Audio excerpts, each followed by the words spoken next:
Professor Zha, welcome to BRI Dialogues. It's a joy to have you with us. And how better to start than to ask you as an expert and a luminary in the transnational issues and being, director of Transnational Center in China. Is China misunderstood by the world to begin with? Is China today something different than what the rest of the world may assume or think, particularly in Western Hemisphere? What are your thoughts there? It depends on what you mean by China. It also depends on what the speaker wants to get out of that definition.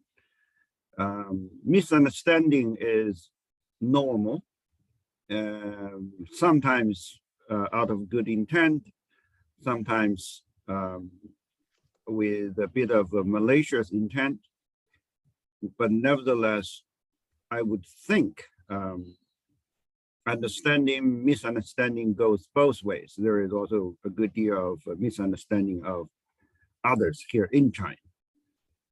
Well, that is very interesting. Where I come from, perhaps just to build on that, is that originally China, at least in the past 20 to 30 years, turned out to be the manufacturing hub, the factory of the world. Then China turned into the biggest consumer market of the world. So everybody wanted to sell to China. These days, we see a massive lineup of financial institutions, major asset managers who have been given licenses like JP Morgan, Goldman Sachs, the banking, who are after that, perhaps what they say by 2030, there will be $70 trillion of investable assets among the Chinese consumers and households. Is this, I would say, a maturity or a curve that will lead as well, coming to the BRI dialogues, that after the investment opportunity, China becomes a co-partner for developing new models of economy around the world? Is this what we're going to see, from factory to market to investors and then to new models of collaboration? And that's where was my angle about misunderstanding. That's a very long trajectory, and there are a lot of unpredictable elements therein. Similar questioning was raised with regard to Japan back in the 70s and 80s. In some ways, the questioning about that Chinese trajectory resonates with similar questioning about Japan back in the early 80s. A lot of unknown in terms of the future. If anything, China, like Japan, is going through an aging process. So can China become from a manufacturer, a importer, consumer, to a investor? I think the last leg of this may be part of the aspiration for some here in this country, but there are lots of unknowns. Professor Zha, do you think this, interesting you raise the example of Japan, which was projected to become, as you know, in those days, a leading number one to look the United States in the eye as a competitor. And as we know, stagflation took its toll on Japan. But the issue with China is what economists call the middle income trap. That, of course, is based on, if you like, a 20th century model of economic development. And China seems to be overcoming that kind of perception of being part of this middle income trap strategy. Given that in the 21st century, China's economic trajectory has taken it in a very different and exploding, if you like, direction, is there much awareness of overcoming this issue in China? And is BRI part of the strategy of addressing the so-called middle income trap problem? Well, middle income trap is not so much in the vocabulary of official languages, but certainly it has been around for quite some time in academic discussions about China. We looked at a number of case studies in other continents. We're keenly aware of that. And to overcome the middle-income trap, there are many strategies that were proposed. I would think the BRI is part of that, in the sense that this is, you can call it wish for, or even some may think this is overreaching or condescending, but part of the logic behind the BRI was that to avoid mid-income trap, we would need to build up consumer bases beyond China, the Chinese boundary, so that you have a cushion to fall back on. Those countries can become mini Chinas in the sense of becoming manufacturers and consumers. Of course, you do have that self-interest of purchasing made in China products. It's fascinating. This is my first time hearing that terminology, and it's going to stay with me. And I credit to you, and I will coach you on it. Mini Chinas. That is something that is very interesting. Now, well, in mini China, in the sense of being laser focused on getting into the international chain of supply chain, if not the good old division of labor, following the sort of comparative advantage theory that was applied to Latin America in the 50s. That's fascinating. Where do you see, I mean, there are reports that the Chinese consumers are very much, and Chinese workforce very much finding themselves in latest polls, etc., keen to work for Chinese companies rather than multinational. So there's a sense of maturity among the workforce that, hey, I want to work for the local, competitor of this MNC or that MNC. There is a massive drive for buying made in China local brands as well. How do you see this dual circulation that is a strategy at the moment, including, for instance, banning the private tutoring, which I think was fascinating in terms of re-injecting that money into the economy. How will this help China's BRI ambitions? Because it's pushing capacities out, extra capacity and standards and finance to develop those mini Chinas, as you rightly said. How is dual circulation fitting into this avoidance of mid-income trap that Anush was talking about? The Chinese language for governance is often rather difficult for ourselves to understand. The dual circulation, my understanding is that it's probably is a soft revelation of a sort of apprehension about where the so-called economic confrontation on the economic front, especially in terms of high tech, in terms of data technology, in terms of access to foreign, especially markets in OECD countries. So I said that the revelation of a sort of apprehension, that apprehension being that the rest of the world may not be that welcoming of made in China products. So it's a different way of saying preparing for the rainy day. In other words, if we could not be a factory for the rest of the world, but at least we should be investing and gearing the products and whatnot to uplift ourselves, building on what has been achieved. But obviously, official rhetoric would never make those kind of sentiments that explicit, like all politics here in China was projected as its self-confidence.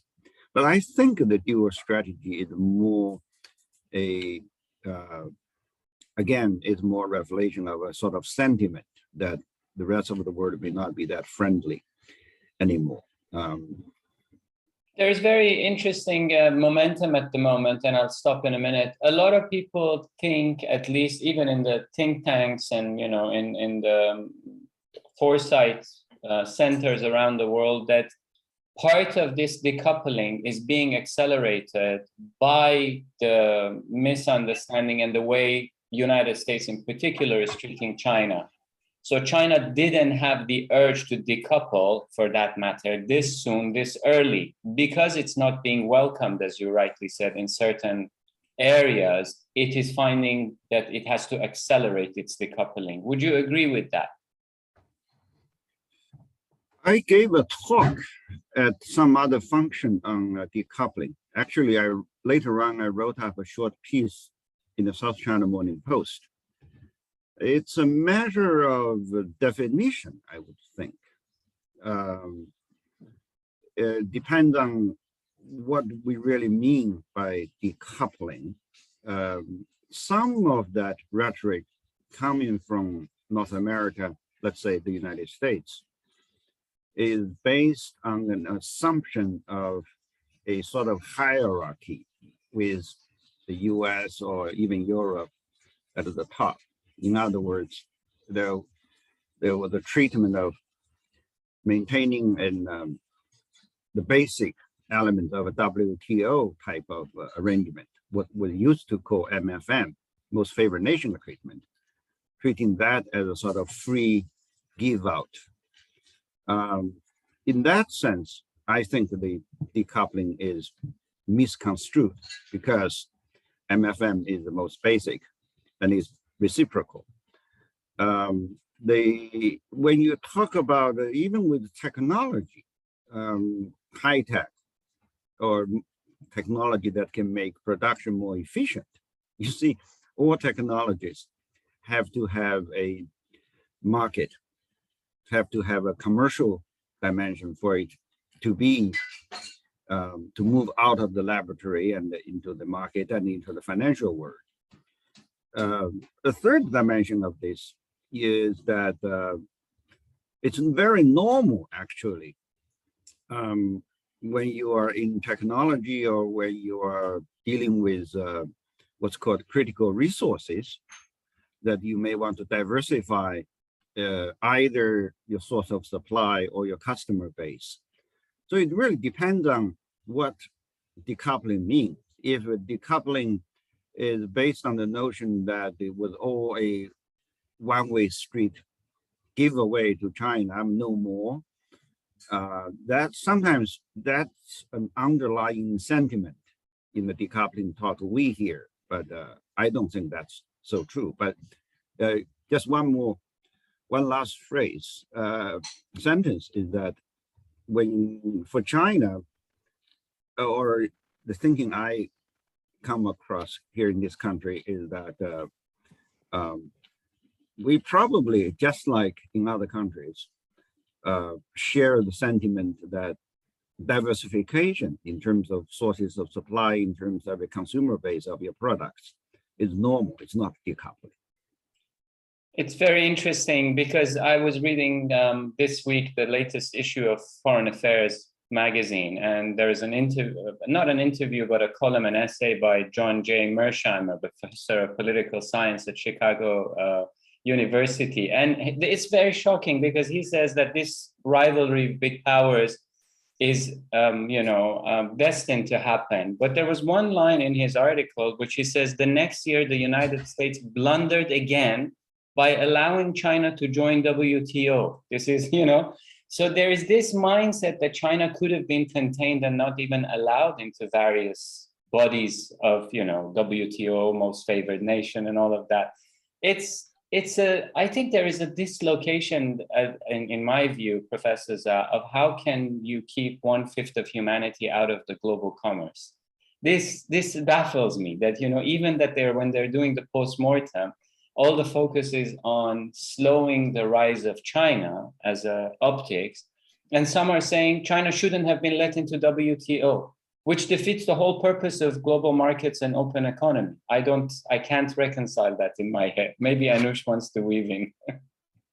One of those clips that was attributed to a recording of a lecture he gave to a college in Australia, John Mearsheimer gave, went viral here in China for a good number of years. He was telling Australians in that, I don't know the authenticity of it. In any case, it was attributed to him. He was very explicitly saying to his Australian audience that Australia must choose who to trade and investment with, because should Australia be moving economically too close to China, then the United States would not be happy, and the United States would show Australia the consequence. So what I'm saying is that I'm not surprised to hear what you just summarized to be his views. Again, he has been very consistent. And excuse me, that reflects what we call hardcore realist thinking in many of the international studies textbooks. But going back to the WTO arrangement, I would think it's one of the best things that has ever happened to humanity, rather than China. The core of alone, or China, certainly China benefited. The core of the WTO arrangement was what's called the unconditional most favored nation status for its members. That's the bottom line. But you also realize, beginning about 1992, that was 3 years before the formal establishment of WTO, the preferential trade arrangements, which really means WTO minors, those arrangements have been going up. If anything, the United States, to protect itself, its own interests, passed the NAFTA before it endorsed the WTO. When the United States did not quite find the WTO working, if you recall the Seattle conference out of the WTO, it went disastrous. It never really had much of a meeting. So I don't know what he's really trying to say. I think if people like that who are, again, goes back to what I said about this assumption of a hierarchy or the permanency of a hierarchy. But what you have seen, I said, it's a gift to humanity in the sense that so many other members of the WTO have, since its foundation, found a good platform of how you treat each other, rather than making the MFN so domestically political driven through these kind of election cycles. Life became more predictable in terms of basic trade and investment conditions. I'm sorry to interrupt you, Professor Zha. You're spot on. You know, one of the reasons why we called our program BRI Dialogues is because we are so interested in the language, the vocabulary, and the nuances that our guests, such as yourself, use. I've been very interested that you've meticulously avoided using the term the West, that you've referred to OECD, you've referred to WTO, you've referred to most favored status, but you haven't referred to FTAs, for example. And this is a measure of the sophistication through which, the lens through which you look at the world. So given what we've just discussed, I was thinking, all right, so we have the OECD as our equivalent G20, if you like, kind of grouping, the bulk of which, of course, is Western European and North American membership. How is China looking at this very interesting pivot in relations over China above everything else, where we in Europe, particularly in Britain, now that we are outside of the European Union, we get a sense that Europeans think that the United States is getting China completely wrong, and that there needs to be a much more malleable approach to China. But we don't hear much from China's perspective, how they're looking at this Atlantic perspectives, competitive, if you like, analysis of China, where China is going, and how to manage relations with China going forward. What are your views on that? Well, you have asked a long list of questions. I would think that, how can I answer that? I'm not trying to be careful. I'm basically saying that from China, we need to answer a very powerful subliminal question. That is, what's the ultimate purpose behind the pursuit of wealth and status? Now, the third word that's closely associated, that's power, because you mentioned this transatlantic word today. There is that unspoken question is China going to take revenge for what happened to China in the 1800s? I engaged similar topics before. I must admit that the totality of the voice from China, governmental and academic think tanks, have not done a good job in addressing that. That needs to be addressed head on. In other words, wealth, status, for sure, but does power mean settling so-called scores over the so-called century of humiliation? A very basic instinct is that the descendants of a victim who suffered, in the hands of a murderer, let's put it that way, that's very explicit, strong language, descendants of a victim would only be suicidal if he were going to take on the descendants of, the other party. So that's very basic. That's very commonsensical, and should we say be a survival instinct. But clearly, there has to be a more forceful conversation about such matters. So if there is question of historical redress, if I can put it that way, are there circles of concern for China? Because I see, for example, that Chinese views of Japan's colonization are very explicit, and it's a very open wound that remains with neighboring country. But I hear a lot less articulation of it in popular culture in China, certainly, when it comes to the Opium Wars or Britain's involvement, or later on in early 20th century with American presence in China. Where does the narrative locate itself when it comes to public discourses in China, Professor Zha? Well, in some ways, the readings about those sentiments have always been selective and partial. If you look at what the experience China had in late Qin dynasty with Japan, or even the May 4th movement, right? The quote unquote anger or hatred of Japan was only half one side of the coin. The other side of the coin is called self-strengthening, right. Self-renewal.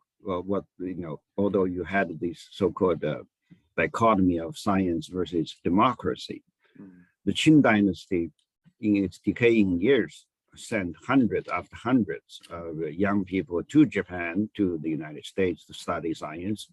So in other words, you learn to, from your mistake of having failed to invest in those areas of technology and progress. In terms of culture or civilization, I think this is whereby it gets tricky, because the Chinese notion of civilization, or the advancement of advanced or versus less advanced civilization, in some ways accepts the Western notion of civilizational hierarchy. So we're getting to be a messy discussion about philosophies. But to address your question more pointedly, I would think there is still a good deal of kind of continuation of what happened, the sort of consensus that gathered late Qin dynasty, that is to say, don't just blame the wrongdoers, learn from them in terms, at least in mastering the skills and technology so that you build up the capacity of self-strength or self-defense. But then, like I said earlier, the more powerful, the politically powerful question is we have to address the sentiment on the other side of the oceans and say, once you get more better, you are sufficiently self-protective, what are you going to mount to become offensive, or what you call historical redress? But my answer to you is no, we don't want to do that historical redress, not in the civilizational sense of the term, it's suicidal.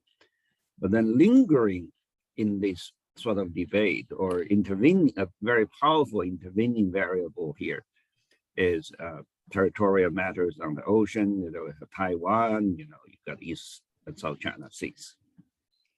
And on that note, you are a prominent expert on territorial issues and the whole dialogue. One thing I've come to struggle with historically in the past 20, 30 years is that China has been fantastic in catching up in innovation, and the West has its own, they copied all of our IP, etc. But a lot of voices as well on the other side of the Atlantic saying, no, they focused, they invested, we were busy with forever wars and we got distracted and we didn't invest in capacity building.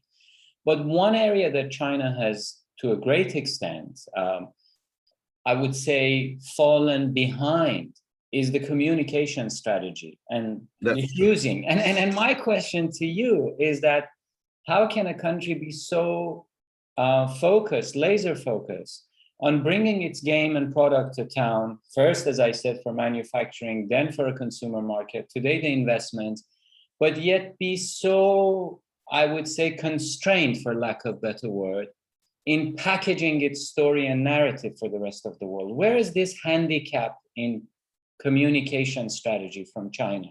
That these are our real intentions. Yes, we are disappointed with Century of Humiliation, but this is what we want to do, and this is the picture. You don't hear that as good as the products that are coming out of the market. Where is the missing link?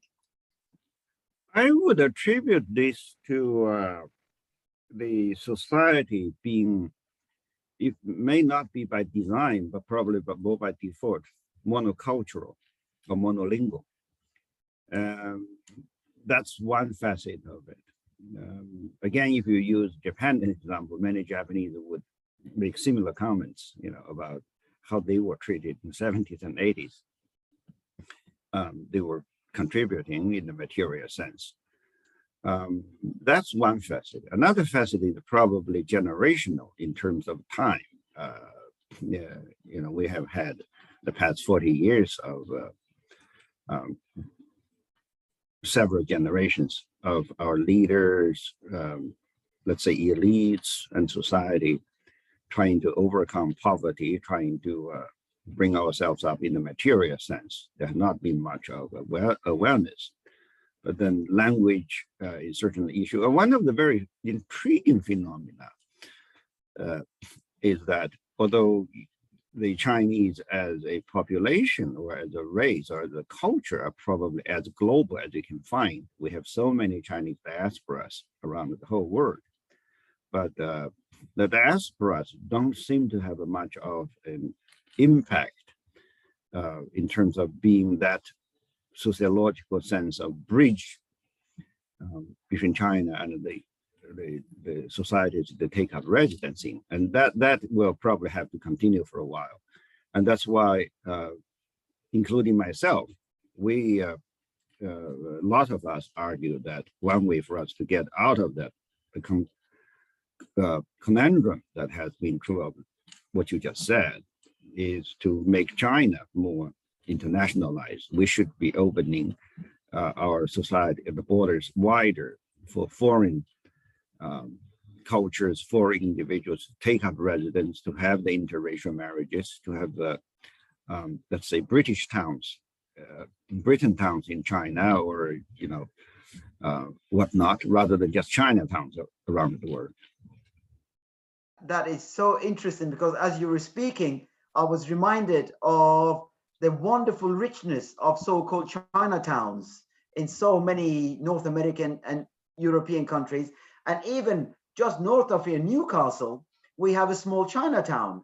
And Exactly. actually, the Chinese community in the northeast of England is very prosperous, very open, and opens our eyes to the diversity of Chinese life itself. So you're quite right. That is a very interesting observation that you make about this, that where does diaspora fit into this, given how long the reach of Chinese diaspora is right across the world, whether they're in Vancouver or San Francisco or this side of the Atlantic in Europe.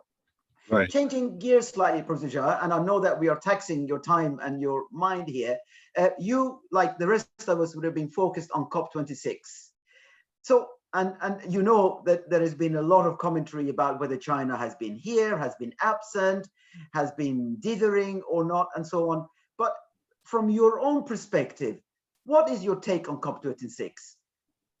What is it delivered, and where is the gaps that you would have liked them to address? How would you have done it if you were in charge? I'm going to be explicitly undiplomatic. Oh, please. I thought COP26 was overly focused on encouraging bold declarations of future plans. And it missed two elements. One is this notion of what to do to breach that gap between expressing aspirations and commitments, and those who argue that there you have what's called climate justice, the sort of financing in the poor and the developing countries. And that's one. Secondly, if we are really talking about addressing climate change, emissions out of anywhere is the same emissions. So it does seem to me lurking behind the organizing, the prevailing sentiment of COP26 was still a good. There was still a good deal of my country first approach to it. I don't quite make sense of this rush. I would call it rush to announce end of financing, whether it's public financing or sometimes there's a bit of a nuance there for coal-fired power plants in some developing countries or BRI countries. But let's face it, coal-fired power continues. It has so many dimensions to it, and a more realistic or sensible solution is, rather than saying we're not going to finance anymore, is to upgrade the threshold for investment. Let's say we have what's called supercritical incinerators and have a technological bottom line there. But that does not seem to me exactly how, it's a global conference. It takes place on a regular basis. But with their real leadership, I'm a little bit skeptical. Do you think that might be because China is not there at the highest level? Should Chinese leadership have been present here to provide the guidance that China was able to do with President Obama when they met in Paris and before that? I don't think so. I think the Paris model should not be continue to work anymore. The Paris model was based on camaraderie between leaders of key countries, and they all had domestic agendas to serve, and in many ways it was good, useful to galvanize that kind of political commitment. But COP26, 5 years afterwards, is a real time for real action that sees emissions reduction anywhere and everywhere around the world. Can China provide that leadership, I don't really know. But I think what sorrowfully missed this time around is the word of the corporate word, the investors, not just, not just the financiers, the companies that do the international supply chains. Very interesting that you raised this point, Anush, and thank you for that, Professor Zha. But a lot of, again, back to the messaging, a lot of people don't know that, China has installed, for instance, more solar and wind power in capacity than any other nation. And last year alone, from what I gather, it has added wind capacity that has been more than the entire world, in just 1 year. Now, I want to take the question back to the finance that you were talking about, Professor Zha. And I heard that, or it's quoted that Professor Zha, President Xi Jinping has said, housing is for living and not speculation. So this money that is going to be somewhat moved away from the housing market and speculation and Evergrande, and the arrival of these financial investors, as to your point about the allocation of finance, could some of this find its way back from local domestic investors and state money in developing a green narrative for the Belt Road Initiative? Under the disguise of COP26, can these mini Chinas that you were talking about benefit from this shift of domestic capital and appetite of investments and the new money managers that are coming to town, the JP Morgans of the world, Goldman Sachs of the world, and all of them are following the code line of, COP26. Is there an over accentuation of green footprint on BRI moving forward? I'm skeptical. And I like your brutal honesty. Please elaborate. Mainly because whether it's Morgan Stanley money or it's Evergrande financiers money or domestic Chinese money, they go after short-term profits. And truly green projects are usually long-term investments. And it's not just the investors. You also have the host country governments, and we're talking about a large array of stakeholders who know who are in the position to negotiate these packages. Let me just leave it. I don't really think that's going to happen automatically, but nevertheless, hopefully the project of let's say the actions taken against financial speculation here in China can provide space for some of the BRI countries to campaign and convince investors, including Chinese, that their investments long-term will have a long-term on these green or greener projects will have long-term returns. I think that's probably where we have to work on. Going on with the BRI, Professor Zha, there is, of course, you know better than anyone that so many of them, if you look at the two critical strands, one is development of infrastructure, transport links, and the other energy, particularly oil and gas, they put China in a potentially difficult position of trying to green itself for the sake of the planet, and rightly recognizing that, but also having to temper the aspirations of its BRI partners, whose only trump card, it seems to be, is their natural resources, whether it is coal, whether it is oil, whether it is gas, and so on. How will China manage this tension between leading the world in greening and meeting the aspirations sometimes of these countries who feel they've got nothing else to offer but their raw material? Well, I would think it's very useful, since we're also coming to the close of the program, not to make the same mistake in conceiving the BRI as what I said earlier on of the so-called decoupling as being hierarchical, being a one-way, one-dimensional favor, quote unquote. The BRI is more an invitation. It depended much on China as on its participants in terms of conceiving of the programs.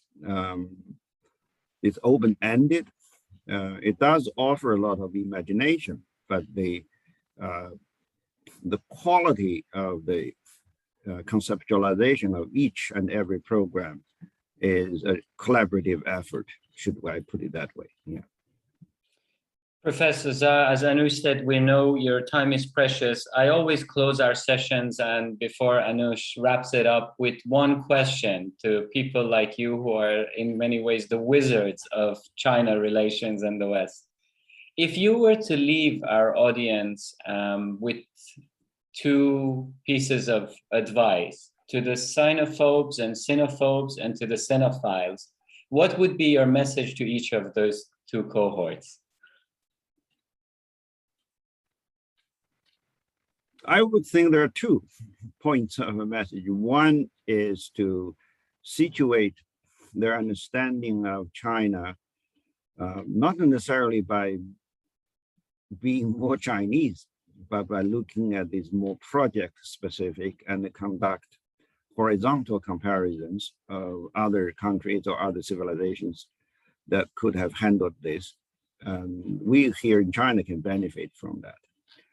And secondly, to the xenophobics, I would think it may not be politically that welcome to repeat this, but the Chinese leaders, when they try to refute the notion of China threat, often say, well, at least, after so many years of effort, China is not exporting either poverty or revolution. So we are trying to, I mean, in the good older days, that's how we define harmony with the rest of the world. So there is probably some space for seeing the alternative. For centuries, decades, if not centuries, China was a source of poverty, outflow poverty and revolution. But today, that's not here, and we don't want that to happen, that kind of history to repeat either. It's exactly the reason why we need this dialogue, Professor Zha, to make sure that these voices are heard loud and clear, that actually there is no need for another Cold War, and that all we are witnessing is the restoration of a balance that existed before the 1600s, where the world was very different, but also very stable, right?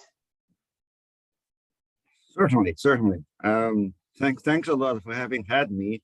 And partly because of the travel restrictions, these sort of dialogues are quite valuable to people here based in China. It's been an absolute pleasure to host you. We thank you warmly for accepting our invitation, and you have not disappointed, I have to say, Professor Zha. It's been insightful, and I have learned a great deal. I'm sure our audiences too will benefit enormously from your generosity of time, spirit, and ideas. So thank you very much on behalf of you. Let me know if you have audience feedback, send them to me, and we will definitely do that. I would be very interested in seeing how people comment. That's a source of inspiration. Whatever words they say, good or bad, positive or negative, I would like to know. Thank you very much, Professor. Thank you.